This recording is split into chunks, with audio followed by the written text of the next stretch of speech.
A couple of days ago, we released a journey about a quite remarkable guy and his search for his own treatment for Castleman's disease. Well, it's a great honor that Dr. David Fajgenbaum joins me now from his home in Philadelphia. David, how are you? Doing well. It's good to chat with you today. I hope I got your name right that time. Very close. Fajgenbaum. Fajgenbaum, thank you very much. Now, the reaction to that journey that we put out, there's been over 5 million views globally now. They've actually seen that. Does that surprise you? It definitely surprises me. It does make me happy to think that some of the aspects of my journey, which have been really, really tough, could actually be inspirational and positive for other people. If you're going to go through a really hard time, it makes me feel good to know that maybe something positive is going to come from it for other people. Well, the reaction was absolutely fantastic. I mean, we started off the journey and it showed you being called the Beast in college. And then we went to you suffering from Castleman disease, where you were holding 70 pounds of excess fluid. Right. Now, what process, how long did that take to get to that stage?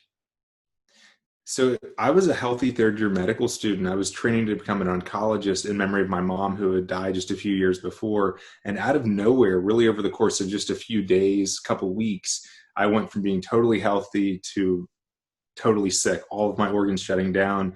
I was actually so sick that I had my last rites read to me by a priest when the doctors didn't think that I would survive. And I've really considered that moment to be the start of my overtime, time when I didn't think that I would have it, but time that is really, really precious.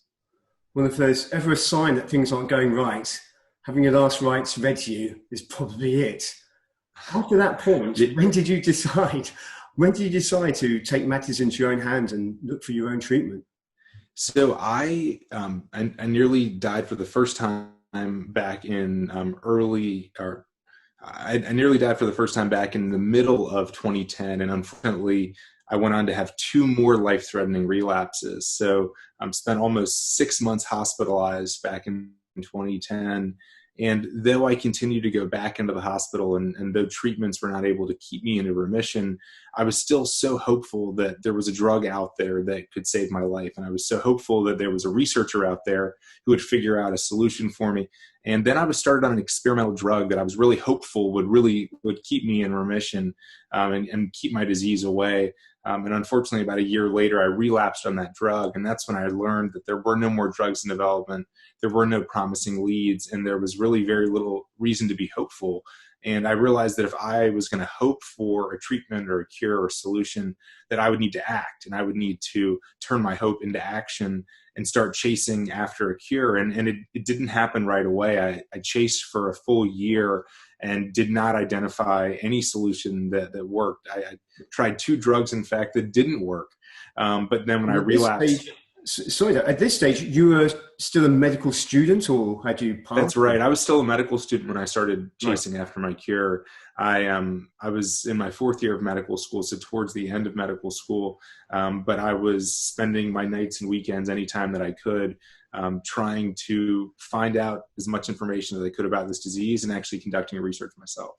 So you actually started taking your own blood samples and testing them? And That's right. So during that year of research between my fourth and my fifth deadly relapse, I was collecting blood samples on myself, and I think I kind of knew that I was going to relapse again. I hoped that I wouldn't, but I think I knew that I would. And by this stage, I was tired and done hoping that someone else would figure out something for me. And so I was collecting these samples. So when I did relapse, I got chemotherapy again, a combination of 7 drugs that saved my life. But when I survived, I knew that there was no way I would make it to my wife and I's wedding day if I didn't identify a drug that could save me. And so I started testing. Well, I ran a number of experiments on my samples, and I found this one particular pattern in the data that made me think this one drug could work that has been around for 30 years and no one had ever tried it for Castleman's. And so I started testing it on myself. And as you know, I was able to make it to my wedding day. wow, so this has been a drug that has just been sitting on the shelf. By the way, I really like the way you calmly say, in between the fourth and fifth time, I almost lost my life. I know it's crazy. And sometimes people will ask, does this feel like does this, looking back, does it feel like it was just this nightmare? And actually, it's kind of the opposite. I lived that experience of being so sick for so long that felt like real life, and now feels kind of like a dream. Well, it's absolutely incredible. One part of the journey that a lot of people have commented on me was there's actually the love story going on in the background. Yes. Now, your wife, Caitlin, that you met in college. That's right. And then you're leading up to getting married and you had the effects of chemo. And then you just discovered the cure, the treatment, just before you got married. That's right. And she's just been amazing. She's been so supportive and frankly, so relentless throughout this relationship. We actually broke up just a few months. We dated for a couple years before I got sick and broke up just a few months before I became ill. And I think most people would have objectively said, this is probably not the right person to date. He's got this terminal illness and he won't be around much longer. But that was not Caitlin's approach at all. She actually really fought for us to start dating again. And when I was really sick, it made me realize just how important she was to me. And so I really wanted us to start dating again. And unfortunately, I went on to have a number of relapses. And so she was with me for those relapses. She was by my side supporting me. And we got engaged just a little bit before the fifth time that I nearly died from the disease. And I think knowing that I had this date in the future and knowing that I wanted to make it to our wedding date so badly, that gave me the inspiration I needed to keep fighting, despite it being, really, really, really tough. And as you said, I was able to make it to our wedding day. And also, importantly, you made it to your wedding day with a full head of hair. That's right. My hair came back just in time. You'd think that might not be that important, but actually, I just wanted to look like Dave. I wanted to look normal on my wedding day, and my hair came back just in time. It looked kind of like a buzz cut. But you were there and present with your hair. That's right. Now you're turning your attention to COVID-19. What work are you doing on that? That's right. There's actually a lot that it overlaps between COVID-19 and Castleman disease. The experience that I went through with what's called a cytokine storm or multi-organ failure, that is identical to what the sickest COVID-19 patients are dealing with currently. So the same sort of immune hyperactivation attack on vital organs is exactly what's happening in COVID-19. And our greatest hope to make progress against COVID-19 in the short term is actually to identify a drug that already exists. Like you said, a drug sitting on a shelf somewhere that we could then try to repurpose for COVID-19.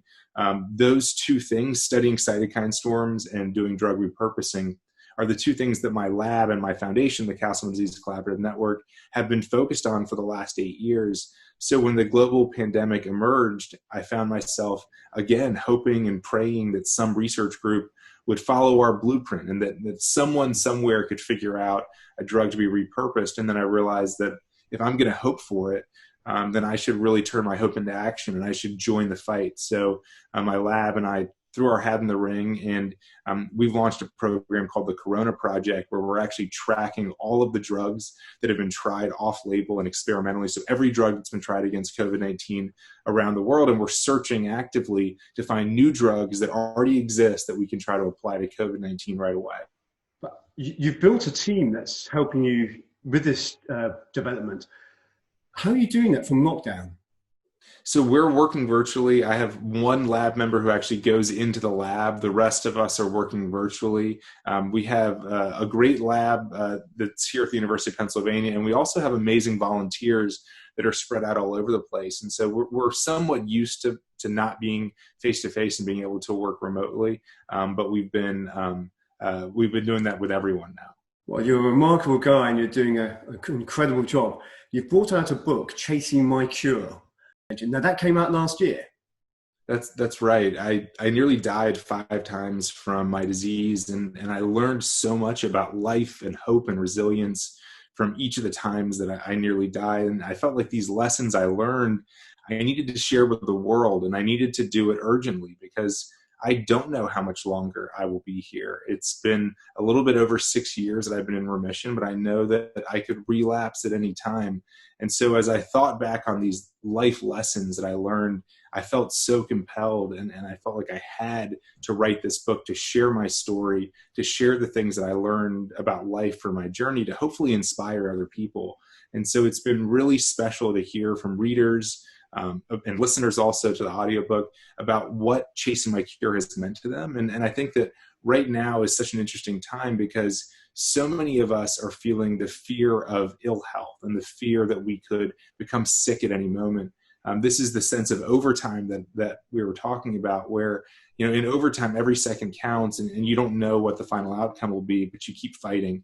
And so I think that this sense of overtime has actually been spread to across the globe, and we need to try to figure out how to turn it away from fear and more towards action.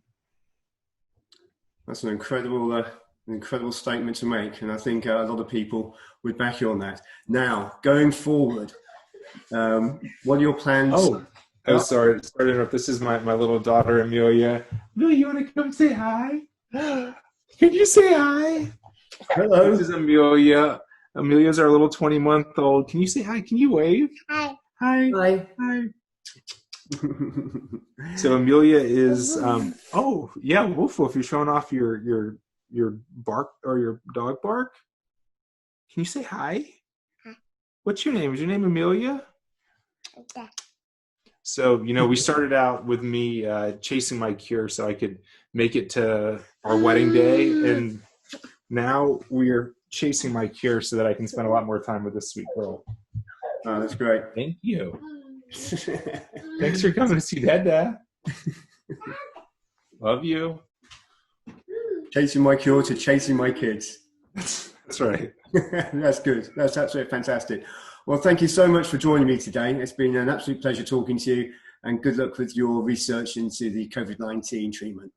Thanks so much. No problem at all.